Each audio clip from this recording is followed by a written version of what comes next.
Nothing in this podcast or on our website should be construed as medical advice. Consult your healthcare provider for your individual nutritional and medical needs. The information presented is based on our research and is strictly that of the author and not necessarily those of any professional group or other individual. Hi, I'm Sue Becker from Bread Beckers. Welcome to Sue's Healthy Minutes. I'm so excited you've joined me today, and I hope this episode encourages you and allows you to find the answers you have been praying for the health of you and your family. Today on Sue's Healthy Minutes, I will share part 2 of my interview with Jami McQuivey from her new podcast, No Gallbladder, Now What? And if you haven't already, be sure to check out Jami's It's the Bread story on episode 190 of Sue's Healthy Minutes. It will bless you for sure. Enjoy listening today. Welcome back, friends. If you're here for part 2 of my amazing interview with Sue Becker, you are in exactly the right place. If you missed part 1, don't worry. You'll find the link in the show notes under episode 29. Definitely go back and catch that because it lays a powerful foundation for everything we're diving into today. I'm so excited to continue this conversation with Sue. In this episode, she brings incredible encouragement for those living without a gallbladder, explains why fiber is absolutely essential, and even debunks the common myth that bread causes weight gain. You'll also hear her best practical tips, how to make this simple and doable for every average woman, how to keep costs down while still eating well, and some of the most inspiring healing stories that show just how life-giving God-designed grains can be. So let's jump in. Part 2 with Sue Becker starts right now. So when we get their gallbladders taken out, like for me, I didn't know what I didn't know, and I was in excruciating pain, and I had low energy, all of this stuff, and I got mine out, and I kind of regret it, but at the time, I'm like, I don't know that I would have, could I have revived it? I like to think that, yes, I could. But for those of us who don't have it anymore, what encouragement would you give us regarding whole grains? Well, first of all, I'd say there are emergency gallbladder situations, and yes, I have heard, and we'll talk about that in a minute, a testimony of reviving that, but others, it's beyond that point. And so it's a life-saving surgery or treatment, if you will. But here's what I would say. So after surgery, you are probably going to have to reduce your fat intake and maybe eat. You don't want to eliminate it because fats are so important for our body.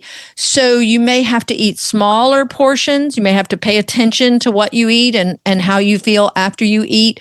But certainly you're going to have to get that fiber in there.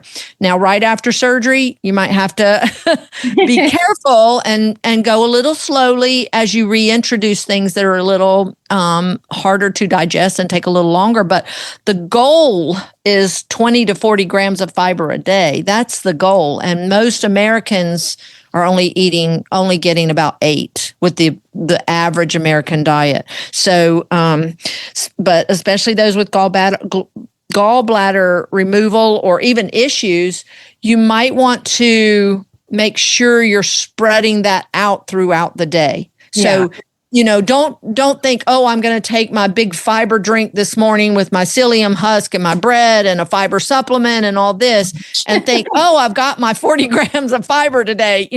You want to eat that bread, throughout the day, eat those fresh fruits and vegetables. Beans are important. They've got a lot of soluble fiber. Barley and oats are higher in, and I think rice are higher in soluble fiber than, say, wheat. Wheat has more your insoluble fiber, but they both play a role. But spread it out. You're going to have to probably, and you know this probably more than I do. I still have my gallbladder, but you don't. You might have to focus on those smaller meals, but definitely focus on fiber, small amounts throughout the day. And like I said, that goal is to get that fiber up there. And of course, like I said earlier, Grains and beans are high in every nutrient that you need to break down fats and cholesterol into usable forms that your body can assimilate properly. So, yeah. So real foods are your best choice of fiber as opposed to supplementation. In fact, they're finding that, supplementation may make your bowels move, but you're not getting the nutritional value that you could be from foods, your real foods that have fiber. Like I mentioned, beans in particular are the richest sources of soluble fiber, but fruits and vegetables are great. Wheat, of course, is great. And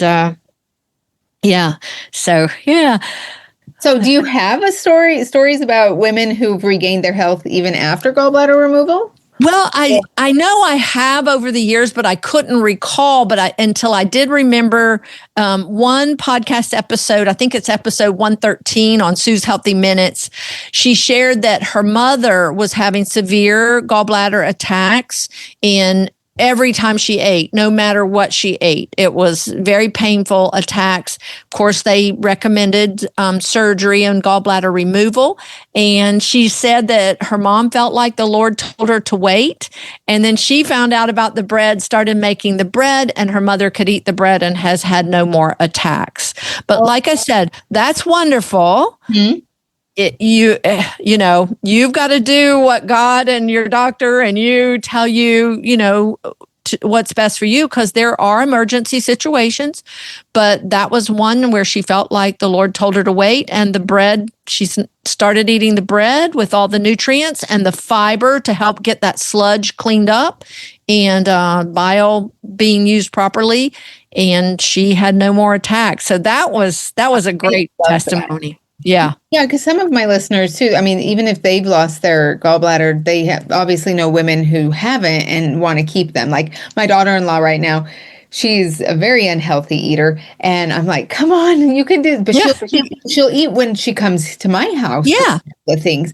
But it's been a challenge for her. So women oftentimes are told that bread makes you fat. So what are your thoughts on that? Eliminate it because it's going to make you chunky. No, and I love it when women stand up and say, I've been doing this. I had a lady just in my class recently. I've been doing this for 7 weeks and I've lost a pound every week. And that's great. Real bread does not make you fat. The stuff in the store, yes. And our overconsumption of calories, yes. But it's easy to overconsume when you have empty food, no fiber, heavily sugared, high calorie, and you can eat and eat and eat and consume way too much. Bread fills you up. Real bread made from freshly milled flour fills you up. It's very difficult to overeat it, maybe in the beginning, but you'll be, just like Jesus said, you'll be full and you'll be satisfied. Those cravings will go away. I just rarely do I want a dessert or anything sweet because I'm getting the real carbohydrates that my body needs. And there has been so many studies, and on women in particular, and I can't remember the year and cite this particular study, but I remember it said women that ate the most whole grains, they were found to weigh less and have greatly reduced their risk of weight gain and being obese. So that is a misnomer. Eat your bread. My husband, if he were here, he would tell you, I started making this no-knead bread, this crusty bread, and I call it a dinner bread. And I made it every night for about a week because I was just in the mood for it. And he tells everybody, he goes, I ate a half a loaf of that bread every night and I lost 5 pounds. Now, I know he's a man and they don't have the weight issues us women do. We tend to hold it. But I just see it all the time. People share, that they've lost weight, they're satisfied, or at least they maintain. And again, us women, we got these things called hormones and, that just thyroid and menopause and, slower metabolism than men. And, we just tend to hold weight. I'm a little heavier than I'd like to be, but I just feel great though, so I wouldn't worry about it. Yeah. And I love that you said that because it is really my mission because I have 3 sons and a husband,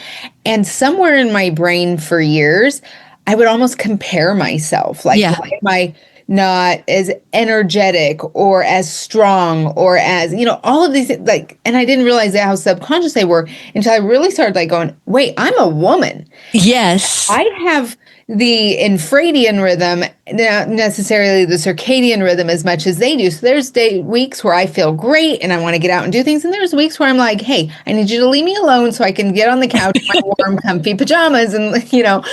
And so comparing ourselves to our husbands and to men when we really need to go inward and be like, yeah, I think that causes what you were talking about earlier is the stress. When we're trying to keep up and do and push and we're trying to stay in that masculine energy when God specifically made us with a feminine energy.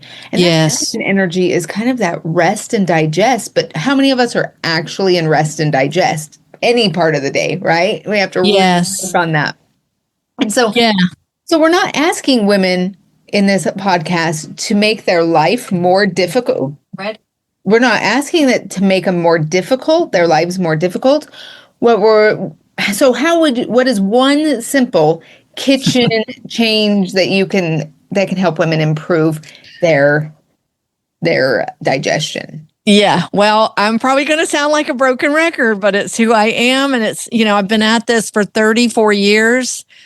I'm just going to say, get a grain mill. I have never in all my years of studying, and I've been studying healthy eating for a long time. I turned 70 last year. I'm going to be 71 before too long, but grind your grains fresh. Incorporate more whole grains into your diet. If you can't get a grain mill, then incorporate grains and beans and whole foods. They're just so nutrient dense. And like I said, over and over, I have never seen one dietary change bring such immediate, noticeable, drastic health benefits and varied across the board. I mean, people share with me their testimonies on Sue's Healthy Minutes. I have something we called It's the Bread Stories. Mm-hmm. They just go on and on and on. And people will say, I bet you've never heard this one before. And I'm like, you're right. I haven't. Let's share it. So there, and I just think we've way overcomplicated eating healthy. Yes. And the nice thing is our grocery stores now, the regular grocery store, you can get real food, and you've all heard the saying, shop the perimeter. Well, that's real. Stay out there. Unfortunately, there's one food you can't get in the regular grocery store, and that's real bread. Even what's labeled 100% whole grain is not what you think it is. So I hear stories so often people say, I ate real food. I did this. I was eating organic and I was doing this, and I saw health improvements. But when I changed the bread and started milling fresh, it was like night and day, even though they were eating a healthy diet. And that's kind of my testimony too. And it's just so nutrient dense. And who doesn't love bread? I mean, it's delicious. And it makes you happy. When it's nice and warm. And then you walk in the house and there's that smell. It's amazing. I know. And kids love it. That's the thing. I think women too, we're weighed down, when our kids are sick and we have all these food allergies and we don't know what to do. And they're saying, go gluten-free, don't eat dairy, don't eat this, don't eat that. And it's overwhelming. And that alone is bringing stress to people. And I want to just say, get a grain mill, start milling your grain, make them muffins, make them pancakes. They will love it. You won't have to coerce them to eat it. And we've had so many testimonies of people saying, my kids have come off all this medication, they've settled down, they're not having learning issues. I mean, it's remarkable. So I find instead of it being a stressor, it's a stress reliever. And people say to me all the time, oh my goodness, you must spend all your time in the kitchen, because I raised 9 children on bread, and made our bread. And I'm like, actually, I spend less time in the kitchen because I cook, I make our bread, we eat real food, and they're satisfied. There's no snacking. There's no in there scavenging for something to eat between meals. Then we eat our next meal and they're full and they're satisfied. So I find it was very freeing, to be honest with you. Yeah. Absolutely. And kind of going back, like where there's a will, there's a way, right? So with students, they're in like student housing, they're always asking me, well, what do I do? And I said, one, go to a farmer's market, interview some of your farmers, because we have people here who are getting into the whole grains and they're making whole grain sourdough bread. Yeah. Right? Yep. Buy it. Another thing is get a friend who has one. I always tell my friends, you're welcome to use my mill. Yeah. And my son moved. It was awesome. So he's in the Army and he just got stationed in Washington. And they have this cute older couple as next door neighbors. And we got to talking. We're talking about her garden. Come to find out, she does fresh milled. So she has. Oh my goodness. So now when I go visit them, she's like, yeah, I'll grind you all this flour and you can make this for them. And I'm like, thank you. Because I couldn't bring it on the plane. And Right. Yes. And then the other thing is I found them on Facebook Marketplace for like $50. Yeah. And also if you get together with people, you can freeze a whole bunch. You can freeze 6 loaves. Yes. You don't have to be making it all the time, every day. Although I'm one of those who likes the fresh bread. So I make mine almost daily or every other day. Yep. So that's something that I enjoy doing. Okay. So what is one of your favorite recipes to start with? Like, what would you suggest if I could only do one thing? Like, the most bang for my buck that tastes the best, it's convenient, or what would you suggest? So I kind of might have to narrow it down to 4 basic recipes. When I first started, so I found a basic yeast bread dough that I loved, and it came out nice. So I make everything with that yeast bread dough. I mean, I do some other things now, but over the years, I would make that basic yeast bread dough. Is it the one in the red book? Yep. That's the one I make. Basic bread dough. Sometimes I make cinnamon rolls with it, hamburger buns. I made dinner rolls last night, pizza dough, donuts. My son loved donuts. It's the same dough. You don't need a million bread dough recipes. So find that one. But, if yeast bread dough seems a little hard for you, muffins, pancakes, coffee cake. Those were my go-tos. Those are what's called quick breads. Muffins stir up in 5 minutes. They bake in 15, even milling your own flour. They bake in 15 and they're ready. And again, I found I developed a recipe. I kept tweaking it and it's very adaptable. It's very easy. You want to take that basic muffin and recipe and put bananas in it, you can. Put grated apple, you can, without changing anything else. I did this week, pumpkin and orange oil and cranberries, and it's same recipe. So coffee cake, again, is a quick bread. Pancakes, who doesn't love pancakes and waffles? Yes. And they're simple, and those are things that can be ready pretty quickly. Coffee cake takes about 30 minutes to bake, but your muffins, and of course, pancakes is stir up and put it on a griddle and they're ready, or waffles. And like you said, once the flour is milled, that's when you start losing some nutritional benefit, some of the nutrition there. But once the bread is baked, the nutritional loss is minimal. So I see moms say they make up a big batch of waffles and they freeze them and then drop them in the toaster. They're ready to go. So freezing doesn't diminish that. So that's what I would say, find what works for you. I had one customer years ago, she said she was Southern like me, and yeast bread is not a big Southern thing. It was, my mom just marveled when I learned how to make it. And she goes, Sue, the only thing I can make is your banana millet muffins. And that millet's a whole grain. And I just toss some in the muffin batter.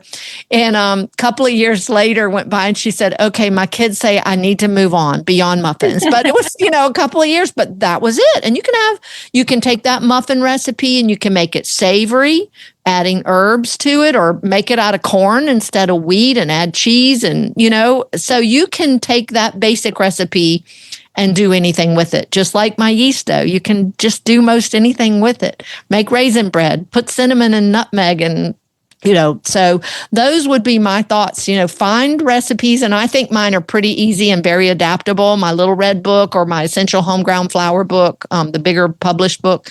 So it's just easy. Yeah, absolutely. I agree. And I love that little red book. And it's disgusting because well, that's why we keep it kind of like that. Somebody years ago said, why don't you, jazz this up a little bit? And I'm like, let's just keep the price down because it gets really messy and then people can buy another one. But those were my beginning recipes, my basic bread, basic muffin, basic pancake. And I'm real, creative with the name, basic muffin, basic pancakes. And then our favorite coffee cake, and that's what we lived on those first few years. And until the kids got a little older and I had time to venture out into other ththings. So, yeah. And kind of going back, another thing that my students will often say is it's expensive to eat healthy. And I explain to them, it is so much less expensive when you make these things at home. Yeah, it tastes better, they're healthier for you, and they save you a lot of money. Yeah, and they fill you up. I mean, I did a little cost analysis one time when what class I was teaching called Healthy Eating Simplified, and I took a box of cereal. Just a basic box of cereal. And now it's like $4 or $5. Yeah. And it says that one box of cereal says that it's like 12 or 13 servings. And I'm like, no way. No way. Got 13 teenagers spending the night. You're going to put one box of cereal on the table? No. Yeah. And if you did, and they each ate a little bowl, they'd be hungry still. And 5 minutes later, for the same price or even less, you can make a dozen muffins or even 2 dozen for the cost of the cereal, and they will be full and satisfied. Give them a smoothie to go with it or some fresh fruit, and they're full and they're satisfied. And then, so I found that eating healthy actually is cheaper, even buying more expensive things like real butter and things like that. It's satisfying. You don't use as much. And then we haven't even touched on the cost of medicine. And going to the doctor. Absolutely. And my husband loves days at work and being sick. Yes. And or taking care of your sick children, if you work and have kids. So, in the 25 years of raising my children, my husband loves for me to tell this because it's very eye-opening. 25 years of raising children, they only needed to go to the doctor twice for an illness. 25 years. And 9 kids. And 9 kids. Yeah. A lot of families are going to the doctor twice in a week, and then there's medicine. And then there's, I haven't had an antihistamine in 34 years since I started milling. So even the cost of an antihistamine's gone. I haven't had I take very little pain medicine. I had to take some last year, a year ago, January, when I hurt my shoulder. I keep a little token bottle of, ibuprofen or something around just in case somebody needs it.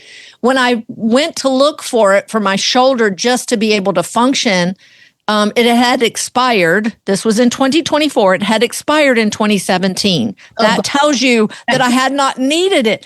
And I've talked to people, that say they clean out their whole medicine cabinet because they're able to go off meds. And I'm not suggesting people go just arbitrarily go off your meds. Yeah. But if you don't need it, you don't need it. Yeah. And so that's what I'm finding. And we had people, economy-minded people come in and go over my food budget with me, and they were like, "Yeah, I can't even touch that. I can't help you. There's no way I can reduce your costs." And that's what I found, that it's more than just the cost of eating; it's all the other benefits and just feeling better. My goodness, can't put a price on that, really. You cannot put a price on that. Exactly. So. All right. So can you, as kind of a almost final question here, can you share a time when you witnessed how God redeemed what seemed like a hopeless health situation?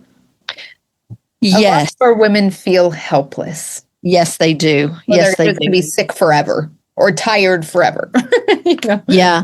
I think there have been several over the years, but recently, and this isn't extremely specific, but on 2 different occasions in the last few months since our podcast really exploded, and I had a lady drive down to our store from Ohio just to come to our store.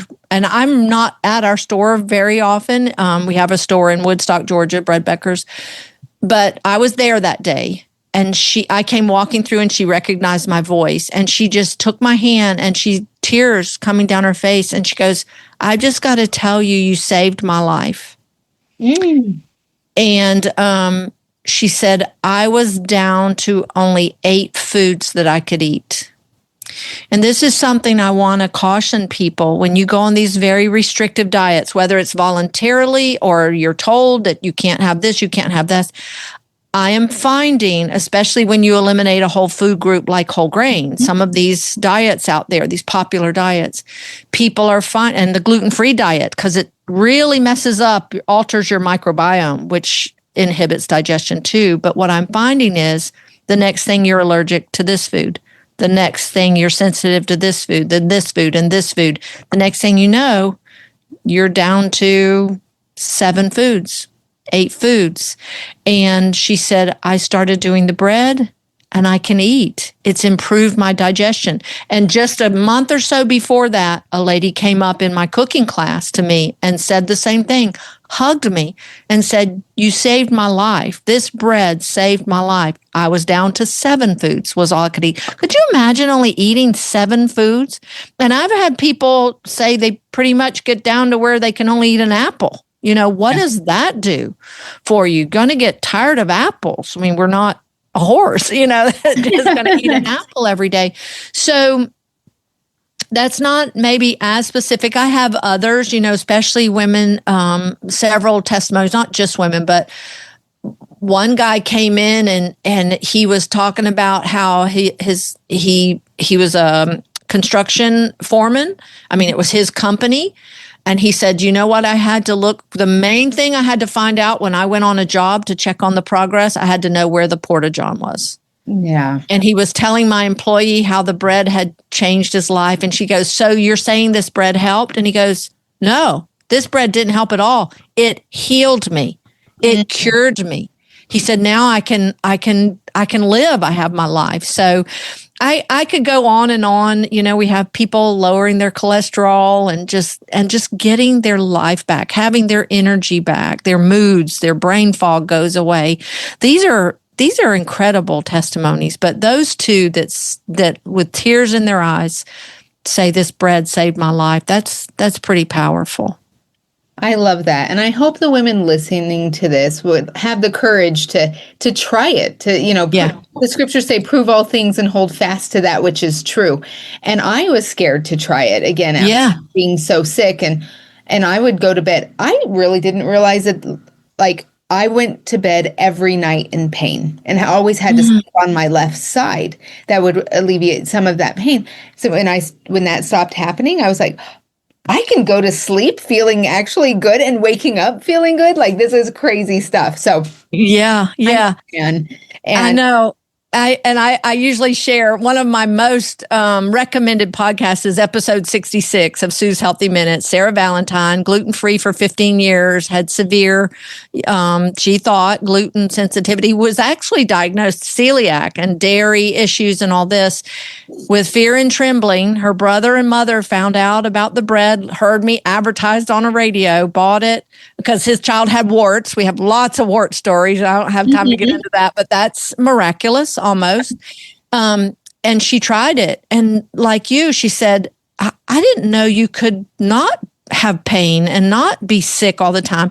And she said she said she was terrified. She goes, I never cheated with gluten. She said, I'd cheat with dairy, but I wouldn't cheat with gluten. Mm-hmm. She said, I took some of that bread, and she goes, I slept the best I've slept in years. I felt the best the next morning, had no headache. I pooped the best I'd pooped in years. And she goes, absolutely no reaction. So, and then, I mean, others are different. We have another testimony. She did have a little bit of upset tummy, and, you know, she had to take it slowly, but she persevered and didn't go, oh, I can't have this right away. I think we're so conditioned that it has to be the bread, you know, oh, I can't do this. And a little discomfort, especially if you've had poor digestion for a while, it might be there. And so people are scared, you know, and it's sad because it could bring healing. And like I said, all these people that think they have to be gluten-free or gluten sensitive, they're finding they don't just tolerate the bread heals them. And that's incredible. Yeah, Dr. John Douillard wrote a book about wheat, and he said that if you can't digest wheat, it's the canary in the coal mine. It means there's something deeper going on, and we need to start bringing back the wheat, helping our microbiome grow instead of doing this, just eliminating whole groups. Right. Yes. Well, thank you so much for sharing your wisdom and your testimony with us today. And so if you could leave our listeners with one faith-filled reminder about God's design for their health, what would that be? Oh, my goodness. So, since starting on this journey 34 years ago, I find scriptures on bread everywhere. They just jump out at me. And one of my favorites is Isaiah 55, verse 2. God asks right there, and I'm not paraphrasing, he says, why do you spend your money for that which is not bread and your earnings for what does not satisfy?